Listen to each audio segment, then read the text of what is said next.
Hello दोस्तों, नमस्कार। Exist academy में आप सभी का हार्दिक स्वागत एवं हार्दिक अभिनंदन है। कैसे हैं आप सभी? उम्मीद करते हैं आप सभी बहुत बेहतर होंगे, बढ़िया तरीके से होंगे और आप लोगों की प्रिपरेशन बहुत अच्छे तरीके से चल रही होगी। आप लोगों ने होली के त्यौहार को अच्छे से मनाया। अब चलिए हम लोगों के फिर से पठन पाठन की प्रक्रिया चालू होती है। आइए आज हिंदी की इस सीरीज में, इस श्रृंखला में हम लोग विशेषण को पढ़ चुके थे और आज से हम एक चैप्टर क्रिया की शुरुआत करते हैं। आइए समझते हैं क्या होती है क्रिया, इसके कौन कौन से भाग होते हैं, क्या प्रकार होते हैं। इन सभी तथ्यों पर हम विस्तृत अध्ययन करते हैं। तो सबसे पहले चलिए समझते हैं क्रिया क्या होती है। क्रिया की परिभाषा होती है जिस शब्द से कार्य के करने या होने का बोध हो। जिस शब्द से कार्य के करने या होने का बोध होता है उसे ही हम क्रिया कहते हैं। जैसे आप समझ पा रहे होंगे कि आना, जाना, उठना, बैठना, दौड़ना, नाचना, पढ़ना, लिखना, ये समस्त जो प्रकार की चीज़ें होती हैं ये चीज़ें आपकी क्रिया के अंतर्गत आती हैं। अब आइए एग्जाम्पल से समझते हैं कि यह जो आपका क्रिया की परिभाषा लिखी हुई है कैसे हम समझ पाएंगे कि क्रिया को सेट कर पाएंगे या कैसे देख पाएंगे कि इसमें क्रिया होती है। या जो शब्द लिखा है जिस शब्द से कार्य के करने या होने का बोध होता है, रटाया नहीं, चीज़ों को रटना नहीं है, इन चीज़ों को समझना है कि कार्य के होने का बोध कैसे हो पा रहा है, इसी चीज़ों को अच्छे से समझना है। जैसे एक एग्जाम्पल लिखते हैं हम, इसका एक उदाहरण है, राम खाना खाता है। अब राम खाना खाता है, इसको समझना है।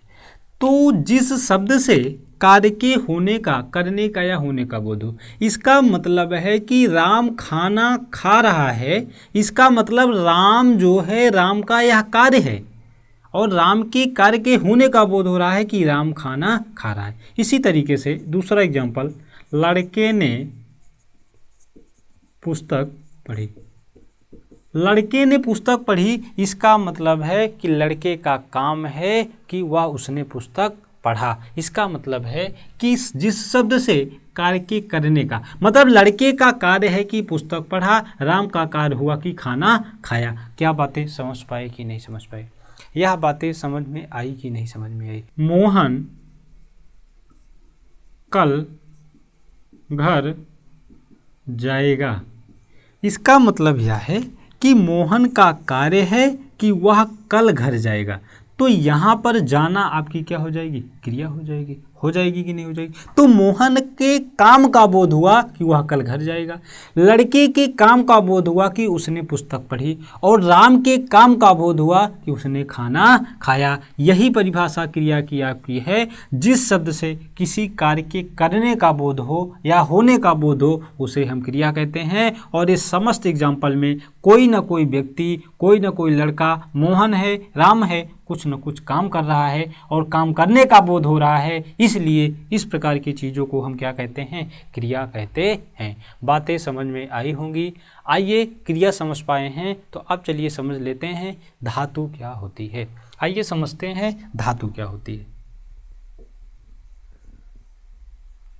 धातु सबसे पहले एग्जाम्पल से समझेंगे तो परिभाषा अपने आप बना लेंगे।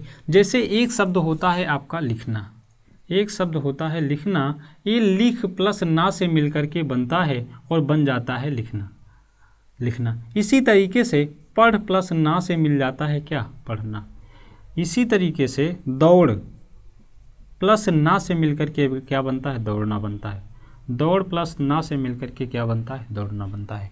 इस इतनी सी बात आप लोग समझ पाए। ये सारी चीज़ें जो लिखी हुई हैं आपकी, ये सारी चीज़ें क्या हैं? आपकी क्रिया हैं। क्रिया है या नहीं है? क्रिया है कि नहीं है? ये सारे शब्द जो लिखे हैं इसको आप अच्छे से देख पा रहे होंगे। देख पा रहे हैं या नहीं?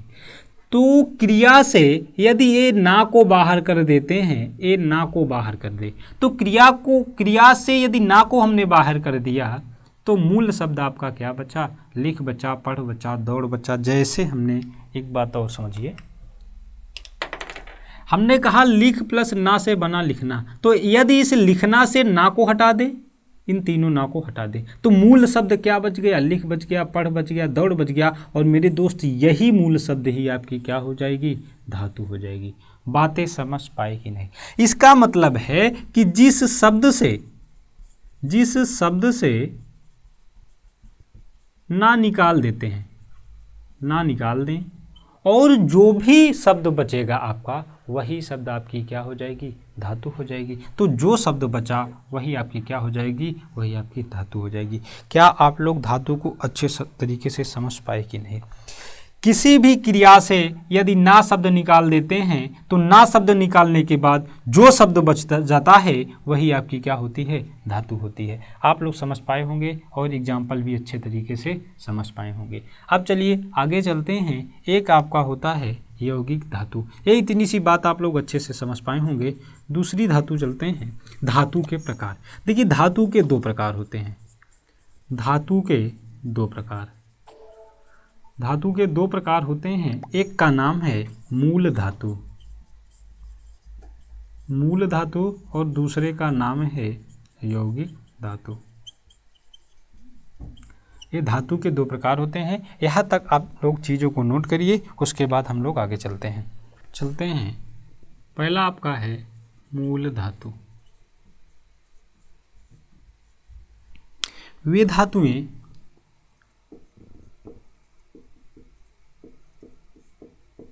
जो स्वतंत्र होती हैं,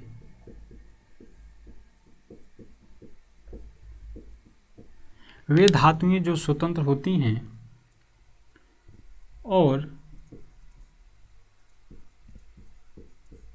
दूसरे पर आश्रित नहीं होती हैं, उसे ही हम मूल धातु कहते हैं। मतलब क्या है? वे धातुएं जो स्वतंत्र होती हैं और किसी भी दूसरी धातु से मिलकर के नहीं बनी होती हैं या दूसरे पर आश्रित नहीं होती हैं, उसे ही हम मूल धातु कहते हैं। और मूल धातु का मतलब ही समझ पा रहे हैं? उसकी जड़ का मतलब है वही लास्ट है, वही अंतिम है। अब इससे नीचे कुछ भी नहीं। देखिए एग्जाम्पल में, जैसे एक एग्जाम्पल आपका है, एक एग्जाम्पल क्या है? जैसे हमने लिखा दौड़ प्लस ना, क्या हो जाएगा? दौड़ना हो जाएगा। इसी तरीके से घूम प्लस ना क्या हो जाएगा? घूमना हो जाएगा। इसी तरीके से खा प्लस ना क्या हो जाएगा? खाना हो जाएगा। इसी तरीके से पढ़ प्लस ना क्या हो जाएगा? पढ़ना हो जाएगा। हो जाएगा कि नहीं? इसी तरीके से हो जाएगा लिख प्लस ना क्या हो जाएगा? लिखना हो जाएगा। लिखना हो जाएगा कि नहीं हो जाएगा? तो ये जो सारे शब्द आपके दिखाई दे रहे हैं, ये आपका जो दौड़ है, ये घूम, खा, पढ़, लिख, ये समस्त जो प्रकार की चीज़ें हैं ये आपकी मूल धातु के अंतर्गत आती हैं। ये सभी आपकी क्या हैं? मूल धातु हैं। क्या यह बातें समझ पाए कि नहीं? ये धातुएं जो होती हैं स्वतंत्र हैं, ये और किसी दूसरे पर आश्रित नहीं हैं, इसलिए हम इन्हें कहते हैं मूल धातु कहते हैं। बातें समझ पाए कि नहीं समझ पाए? ये मूल धातु हो गया। अब दूसरी बात को समझते हैं। दूसरी बात आपकी क्या है? यौगिक धातु। दूसरी धातु का नाम है यौगिक धातु। और यौगिक धातु की जब बात करेंगे तो यौगिक धातु वे धातुएं होती हैं जो मूल धातु से मिलकर के बनती हैं या मूल धातुओं से बनी होती हैं। वे धातुएं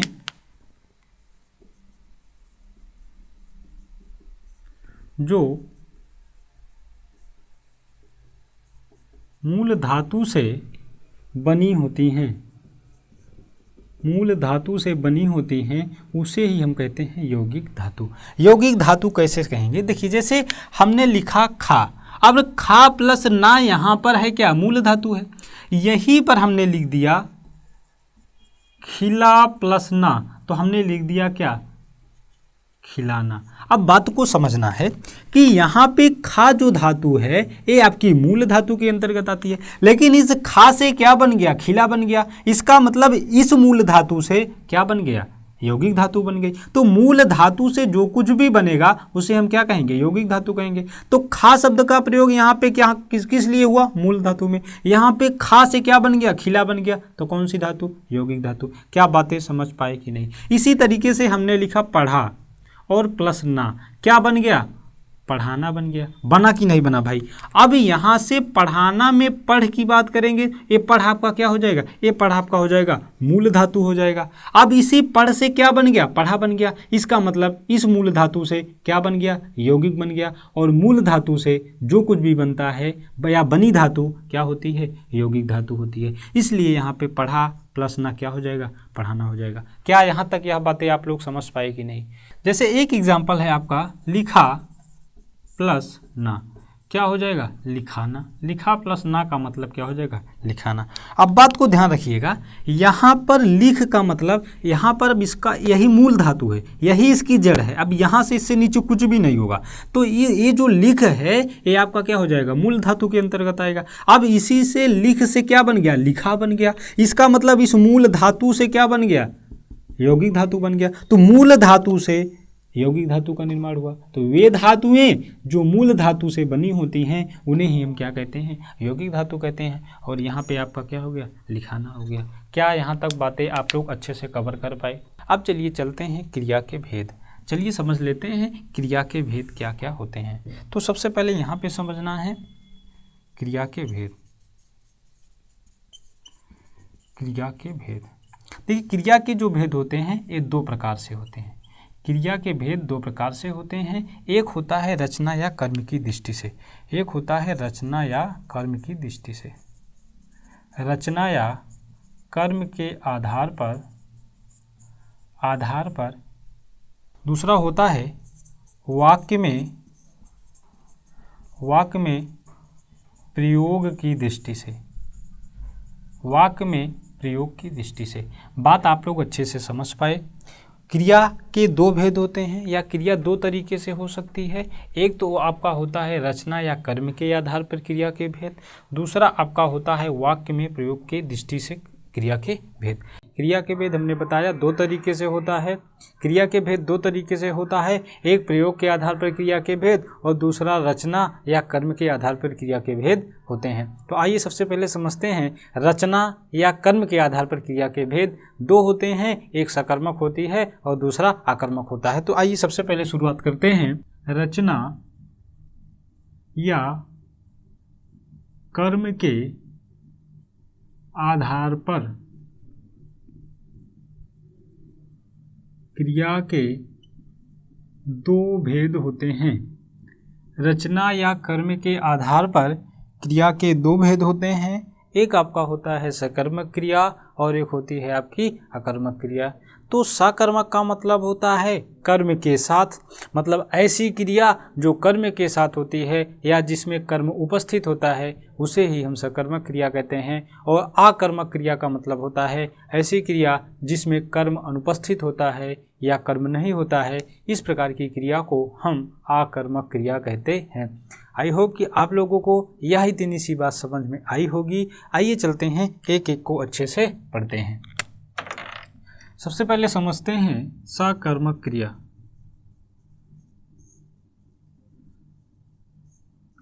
वह क्रिया जिसमें कर्म उपस्थित होता है, जिसमें कर्म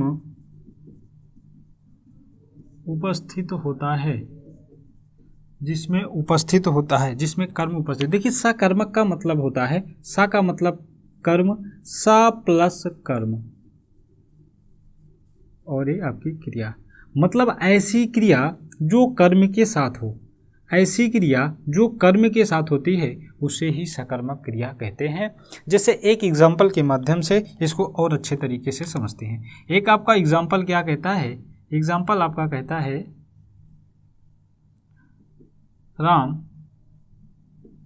फुटबॉल खेलता है। राम फुटबॉल खेलता है। अब इसको कैसे समझेंगे कि इसमें कर्म कौन सा होता है। तो आई होप कि आप लोग यहाँ तक बातों को समझ पाए होंगे कि अभी तक सकर्मक क्रिया की परिभाषा क्या होती है।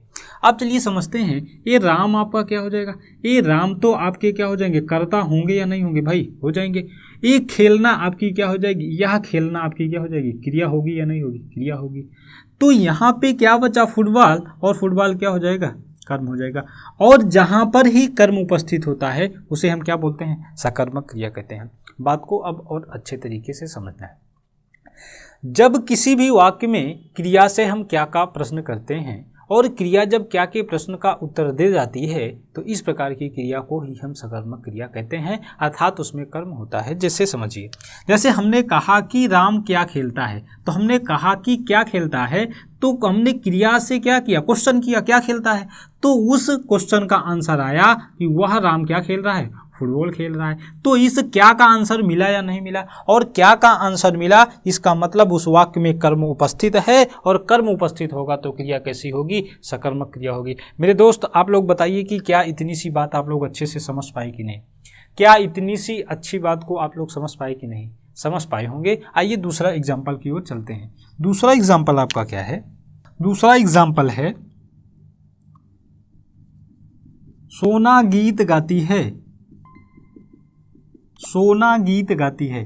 देखिए इस क्वेश्चन में एक तो आपका हो जाएगा क्या, सोना, और इस सोना का मतलब क्या है कि सोना क्या हो जाएंगी, कर्ता हो जाएंगी या नहीं हो जाएंगी। सोना कर्ता है और एक गाना आपका क्या हो जाएगा, यह गाना आपकी क्या हो जाएगी, क्रिया हो जाएगी। मेरे दोस्त यहाँ पे गीत आपका क्या होगा, कर्म तो होगा कि नहीं होगा, एक कर्म है। लेकिन और इसको अच्छे से इसको अच्छे से समझने के लिए हम क्या करेंगे, तो इसको और बेहतर तरीके से समझने के लिए हमने एक आपको बात बताई, क्या क्रिया से आप क्या करेंगे, क्या का प्रश्न करेंगे। क्रिया से कहेंगे क्या गाती है, तो उसका आंसर निकला गीत गाती है। और यदि क्रिया के क्या का उत्तर मिल जाता है तो ऐसी क्रिया में कर्म उपस्थित होता है, और कर्म उपस्थित होगा तो ऐसी क्रिया सकर्मक क्रिया के अंतर्गत आती है। बातें समझ पाए कि नहीं समझ पाए, समझ पाए होंगे। एक एग्जाम्पल के साथ और अच्छे से समझते हैं। इसका एक एग्जाम्पल और समझिएगा। एक एग्जाम्पल क्या है, रमेश ने अखबार पढ़ा, रमेश ने अखबार पढ़ा। अब बात को समझना है कि यह क्वेश्चन सकर्मक क्रिया को इंडिकेट करेगा या अकर्मक को करेगा। यहाँ पर कर्म तो दिया है, या देख करके आप गेस लगा जाएंगे कि यह क्रिया कैसी होगी, यह क्रिया आपकी सकर्मक होगी। लेकिन जब किसी भी वाक्य में कर्म अनुपस्थित होता है तो उस वाक्य को सकर्मक अकर्मक करने में बहुत असुविधा होती है। तो सबसे पहले यहाँ पे समझते हैं, रमेश ने अखबार पढ़ा। तो यहाँ सबसे पहली बात क्या करना है, यह पढ़ना आपकी क्या है, क्रिया है। और इस क्रिया से हमने क्या क्वेश्चन किया, क्या का मतलब क्या पढ़ा, तो क्वेश्चन का इस आंसर निकल के आया कि वह क्या पढ़ा, अखबार पढ़ा।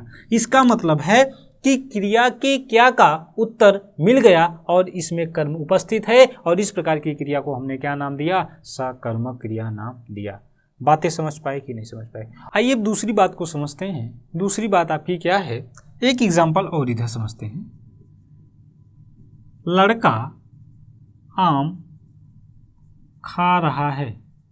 बहुत ही अच्छा क्वेश्चन है। इसमें आपको सेट करना है कि यह सकर्मक क्रिया होगी या अकर्मक। देखिए ये जितने भी प्रकार के अभी तक आपके एग्जाम्पल दिखाई दे रहे हैं, इसमें तो आपके कर्म हैं, कर्म दिखाई दे रहे हैं, तो आप सेट कर जा रहे हैं कि ये सकर्मक क्रिया होगी।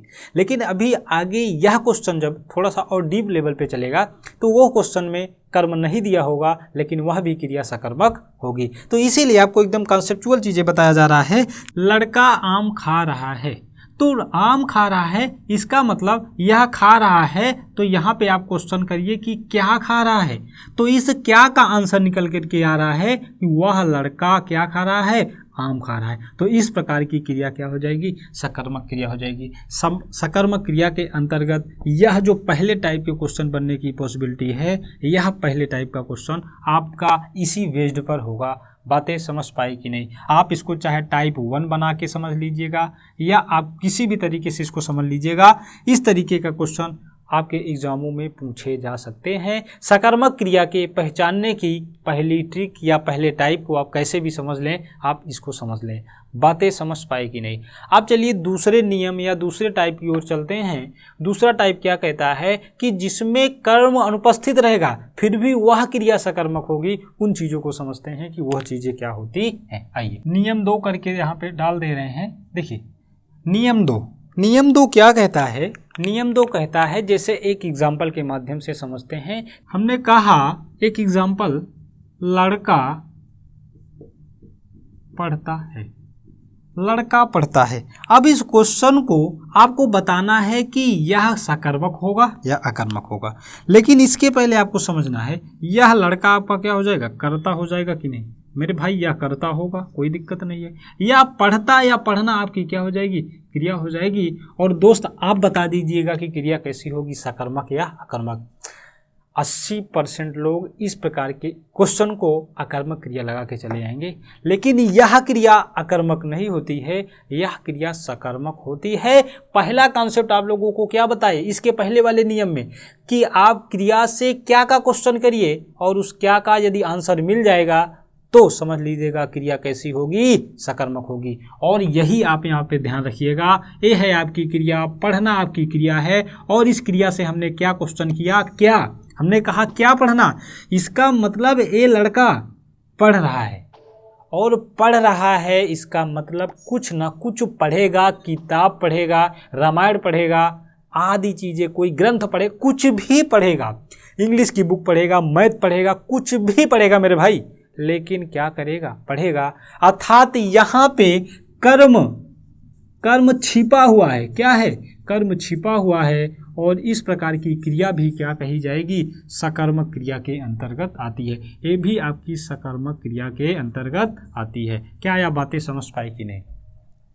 दूसरा नियम यह कहता है कि बहुत सारे ऐसे भी वाक्य होते हैं जिसमें कर्म अनुपस्थित होता है फिर भी कर्म होता है। इस प्रकार की क्रिया को हम सकर्मक क्रिया कहते हैं।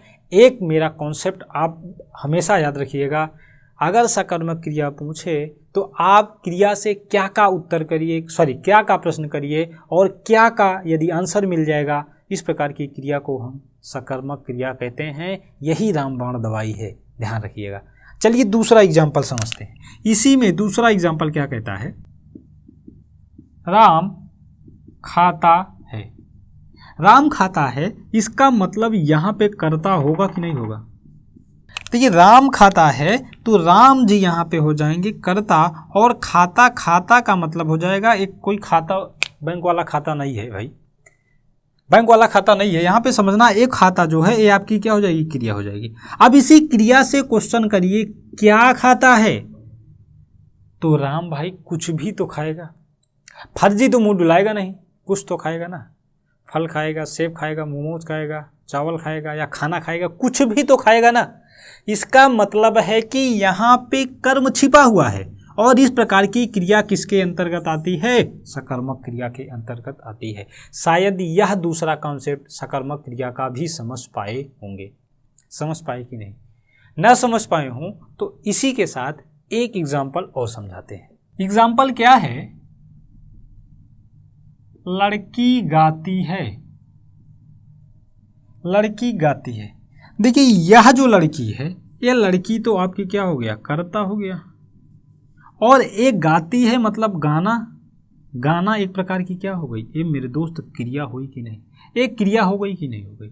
यहाँ पे कर्म कहीं भी दिखाई नहीं दे रहा है, लेकिन यहाँ पे कर्म छुपा हुआ है। और कैसे इसको निकालेंगे कि यहाँ पे कर्म छुपा है, तो इस क्रिया से हम क्वेश्चन करेंगे क्या गाती है।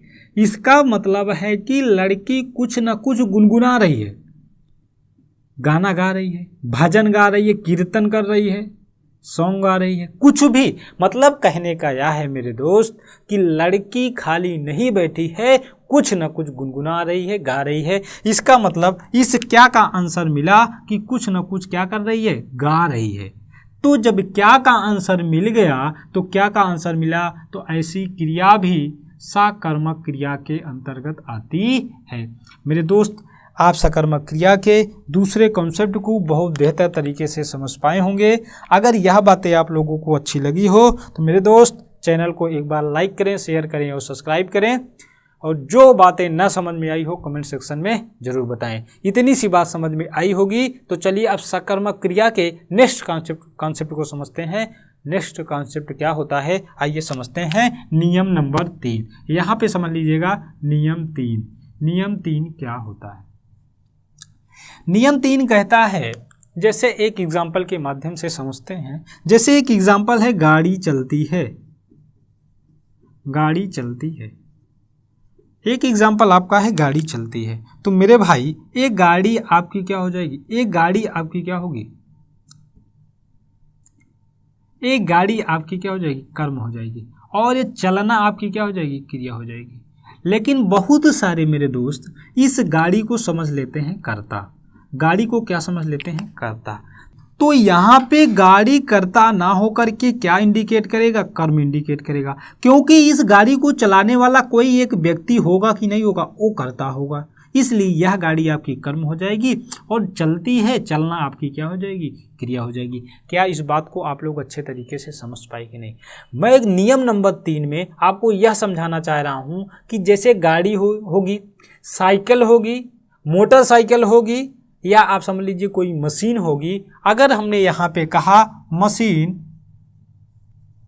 चल रही है, अगर मशीन चल रही है मेरे दोस्त, तो मशीन आपका यहाँ पे कर्म होगा, ना कि कर्ता होगा। और चल रही है मतलब ये चलना क्या हो जाएगा? क्रिया हो जाएगी। क्वेश्चन पूछिए क्या चलना? मतलब मशीन चलना। क्या चल रही है? मशीन चल रही है। क्या चल रही है? गाड़ी चल रही है। आंसर मिल तो जा रहा है, लेकिन आप ये नहीं समझ पाएंगे कि सर इसमें आंसर तो मिल जा रहा है, लेकिन कर्म है कहाँ? ये मशीन ही आपका कर्म है, ये गाड़ी आपकी कर्म है, क्योंकि गाड़ी व्यक्ति के द्वारा चलाई जाती है, मशीन भी किसी व्यक्ति के द्वारा ही चलाई जाती है, साइकिल किसी व्यक्ति के द्वारा चलाई जाती है। बातें समझ पा रहे हैं कि नहीं? तो इस स्थान पर भी इस प्रकार की क्रिया होती है और इसमें भी सकर्मक क्रिया होती है। आई होप कि आप लोगों को यह सकर्मक क्रिया का नियम नंबर 3 भी अच्छे से समझ में आया होगा। एक बहुत ही इम्पोर्टेंट चौथा नियम है, उसको समझते हैं। आइए समझते हैं नियम नंबर 4। सकर्मक क्रिया का चौथा नियम समझते हैं। चौथा नियम क्या है? नियम 4। नियम नंबर 4। नियम नंबर 4 यह कहता है कि इसमें इंडिविजुअल शब्द को दे देगा, कोई भी इंडिविजुअल शब्द दे देगा 4 ऑप्शन में, और उसमें पूछ लेगा कि कौन सा सकर्मक है और कौन सा अकर्मक है। फिर भी इस सकर्मक को छांटने के लिए एक आपका रामबाण इलाज क्या है? क्रिया से क्या का प्रश्न करना, और यदि क्या का उत्तर मिल जाता है तो क्रिया सकर्मक हो जाती है। बात समझ पाए कि नहीं? आइए समझते हैं नियम नंबर 4 को। नियम नंबर 4 कैसे है? जैसे हमने कहा कि ये 4 ऑप्शन है, ए, बी, सी और ये डी करके 4 ऑप्शन है। आइए क्वेश्चन को लिखते हैं।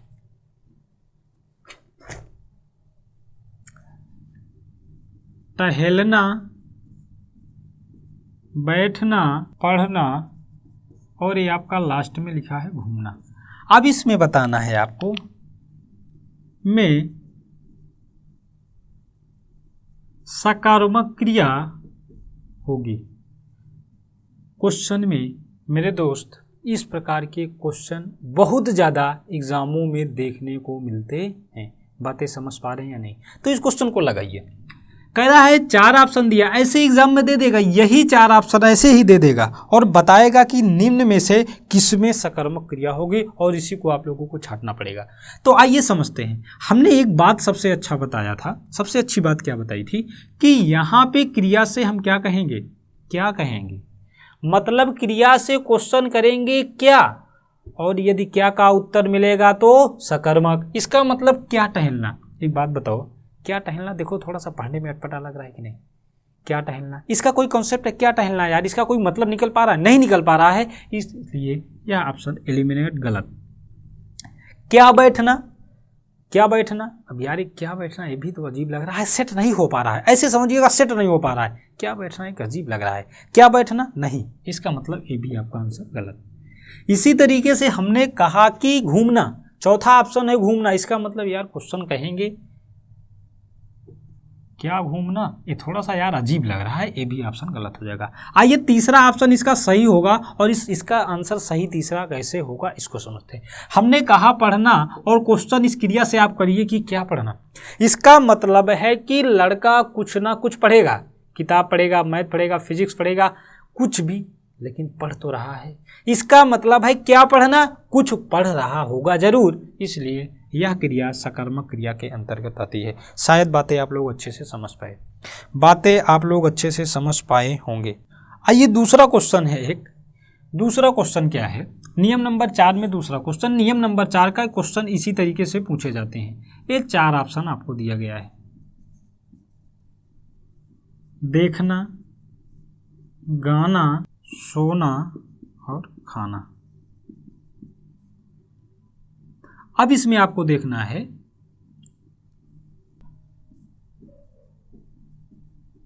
अकर्मक क्रिया बताना है, अकर्मक क्रिया होगी। आइए, अकर्मक क्रिया का मतलब क्या होता है? अकर्मक का मतलब होता है जिसमें कर्म नहीं होता है, या ऐसी क्रिया जो बिना कर्म के आती है, उसे ही हम अकर्मक क्रिया कहते हैं। इतनी सी बात में कोई दुख तकलीफ है?